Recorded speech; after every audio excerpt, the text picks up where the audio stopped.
दोस्तों, राजा रघुवंशी केस में मुझे लगता है और अब तो धीरे धीरे सामने भी आने लगा है कि बहुत सारे लोग इसमें इन्वॉल्व हैं। सिर्फ 4 या 5 लोग का नहीं बल्कि और लोगों का इन्वॉल्वमेंट इसमें है, क्योंकि रोज़ पुलिस के नए नए खुलासे होते जा रहे हैं। जिस तरीके से जांच आगे बढ़ रही है, जिस तरीके से पुलिस पूछताछ आगे बढ़ा रही है, उस तरीके से रोज़ नए नए खुलासे होते जा रहे हैं। और दूसरी बात कि जब से रिक्रिएट सीन हुआ है, क्राइम सीन को पुलिस ने रिक्रिएट किया, वहाँ पे अपराधियों को ले जाके और पूछा गया, बताया गया, तो वहाँ पे एक नई चीज़ सामने आई कि सबके पास एक एक दाव था और किस तरीके से किसने मारा वो चीज़ बताई गई। अब मिला है सिर्फ एक दाव, जो हथियार है मारने वाला सिर्फ एक मिला है, लेकिन 2 हथियार और कहाँ हैं वो भी पुलिस अब उसकी भी तलाश करेगी। रही बात मोबाइल की, तो 4 मोबाइल थे सोनम के पास, तो ऐसा बताया जा रहा है कि 1-2 मोबाइल को खाई में तोड़ के फेंका गया। तो सोनम लास्ट तक फ़ोन भी तो इस्तेमाल करती थी, तो वो फ़ोन कहाँ है? और उसके अलावा जो है कि खाई में अगर तोड़ के फेंके गए तो उनको भी पुलिस ढूंढने की पूरी कोशिश करेगी, क्योंकि फ़ोन बहुत इंपॉर्टेंट चीज़ होती है। वो कहीं न कहीं बहुत सारे राज वो भी खोल सकता है, बहुत सारी कड़ियाँ वो भी जोड़ सकता है इस केस में।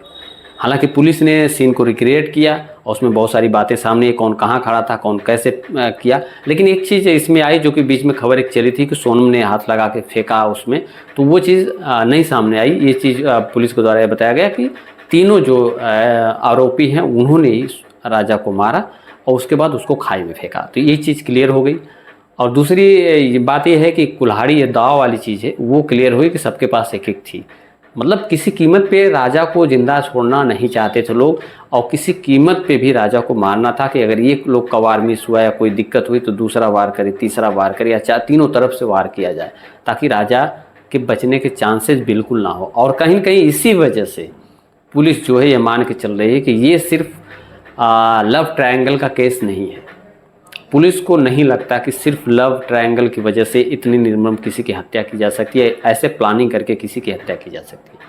क्योंकि दोस्तों, जिस तरीके से आरोपियों का पकड़ाना, फिर उसके बाद सोनम का इंदौर में रहना, उसमें एक खुलासा और होना कि सोनम जो है कि राज कुशवाहा के घर पे भी थी। फिर वहाँ से वो जो है कि वहाँ के लिए 8 तारीख को गई, गाज़ीपुर के लिए 8-9 में गई। तो सरेंडर उसने किया कैसे, किस तरीके से, क्या हुआ? तो इसमें रोज़ एक एक कड़ियाँ जुड़ती जा रही हैं और पुलिस कहीं न कहीं उनको जोड़ती जा रही है। और इसमें एक अब नया चीज़ आया है कि एक और नंबर है जो कि इसमें बंद बता रहा है, जो कि संजय वर्मा के नाम से है। उस पे भी काफ़ी ज़्यादा मार्च से अप्रैल के बीच काफ़ी लंबी-लंबी बातें की गई हैं। दिन में 2-3 बार बातें की गई है और 1-1 घंटे के आसपास तक बातें की गई हैं। तो ये भी कहीं न कहीं पुलिस इस पे भी जाँच कर रही है। एक और नंबर है जो कि कर्नाटका या फिर और अदर कहीं का है स्टेट का, वो इंदौर में एक्टिव था उस दौरान। तो कहीं न कहीं कई चीज़ें सामने आ रही हैं। सीडीआर से भी एक और डिटेल सारी जो पुलिस खंगाल रही है, उसमें एक एक चीज़ और भी मिलती जा रही है, जिसमें शक का दायरा पुलिस का बढ़ता जा रहा है, क्योंकि पुलिस मान ही नहीं रही कि सिर्फ प्यार की वजह से, लव की वजह से इतना घिनौना, इतना प्लान्ड जुर्म किया जा सकता है। तो इसलिए पुलिस हर एंगल से जांच कर रही है।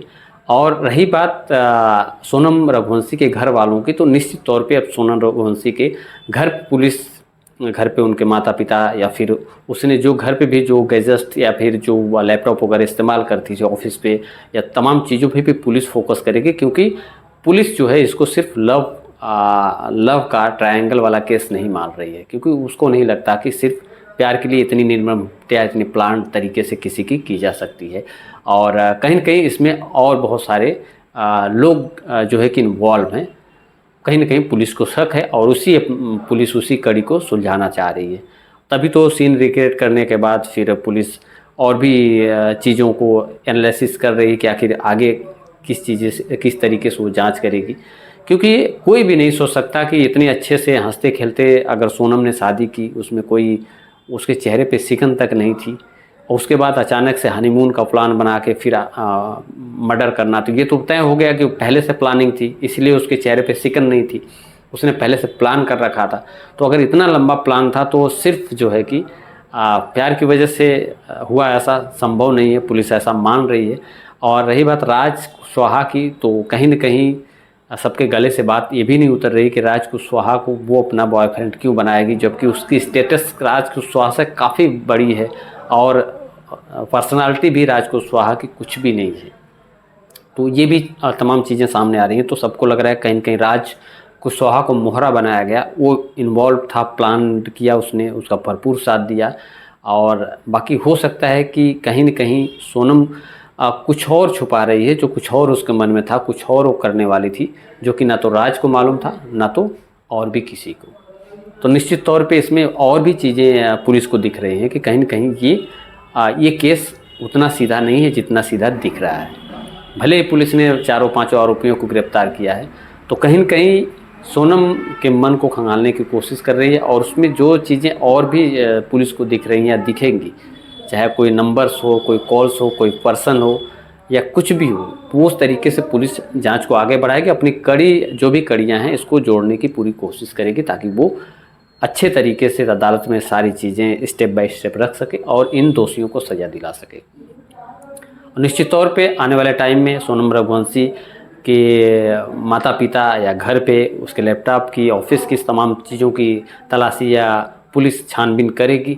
और मुझे लगता है कि करना स्टार्ट भी कर चुकी होगी। और भी इंदौर में जो चीज़ें छूटी हैं उसकी भी जांच वो करेगी, क्योंकि पुलिस काफ़ी दिन पहले का रिकॉर्ड उठा के देख रही है और काफ़ी पहले से इसको खंगाल रही है, ताकि एक एक चीज़ें पुलिस के सामने आएँ। क्योंकि अपराधी झूठ भी बोल सकता है, तो पुलिस हर कड़ी को जोड़ना स्टार्ट कर चुकी है, स्टार्ट भी कर रही है। और मुझे लगता है कि जल्द तो नहीं, लेकिन कुछ टाइम ज़रूर लगेगा, क्योंकि इसमें बहुत सारी चीज़ें अभी सामने आना सबके बाकी हैं। सबको लग रहा था नॉर्मल मर्डर है, पकड़ा गई, सोनम थी, ऐसे वैसे मास्टरमाइंड थी, हो गया, ऐसे ही था गेम, लपट है। लेकिन कहीं न कहीं इसमें और भी चीज़ें छुपी हुई हैं जो कि आना बाकी है। तो अभी कुछ नहीं कर सकते, ये मान के चलिए कि इस केस में और भी कुछ लोगों के नाम आने बाकी हैं। और या हो सकता है कि सोनम या राज के अलावा भी कोई तीसरा शख्स हो जो कि इसमें काफ़ी ज़्यादा इन्वॉल्व है और जो अभी दिख नहीं रहा है। तो पुलिस उसी को ढूंढने की कोशिश कर रही है। अब आने वाले टाइम में देखिए क्या होता है। आपको क्या लगता है, अपनी राय कमेंट में ज़रूर बताइएगा। जय हिंद।